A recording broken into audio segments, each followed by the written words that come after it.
అంటే గేస్ అన్న వాళ్ళు లైక్ అబ్బాయిల్ని టచ్ చేస్తారు వాళ్ళకి ఇష్టం లేకపోయినా, లైక్ చాలా వింటూ ఉంటారు. లైక్ మీరు వినండి, లైక్ గేస్ అన్న వాళ్ళు అబ్బాయిని ఇష్టం లేకుండా టచ్ చేస్తారు, సెక్స్ కోసం ఫోర్స్ చేస్తారు అని చెప్పేసి చాలా వరకు వింటూ ఉంటాం.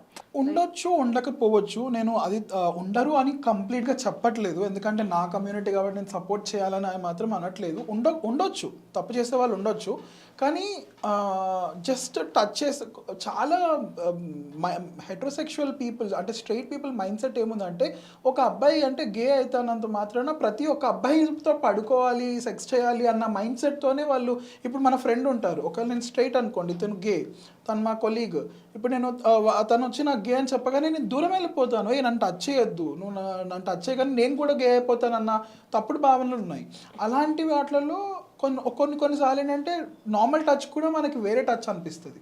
ఓ తను నా మీద ఇంట్రెస్ట్గా ఉన్నాడని చెప్పేసి. అలాంటి మైండ్ సెట్ మనం తీసి ఒక లెన్స్ అవి తీసేసి మంచి మంచి ఉద్దేశంతో చూస్తే మనకేం తప్పు అనిపించదు. ఎందుకంటే ఎన్ని రేప్స్ చూడట్లేదు, ఒక అబ్బాయి ఒక అమ్మాయిని ఇండియాలో ప్రతి ఒక్క సెకండ్కి ఒక అమ్మాయి రేప్ అవుతుంది. అలా అని చెప్పేసి అందరు అబ్బాయిలు తప్ప అని చెప్పలేము కదా. అలాగే ఉండొచ్చు ఒక 10లో ఒక మంది ఒక గే అలా టచ్ చేసి ఉండొచ్చు. అలా అని చెప్పేసి గేస్ అందరం కూడా అలా కాదు, అలా ఉండకపోవచ్చు.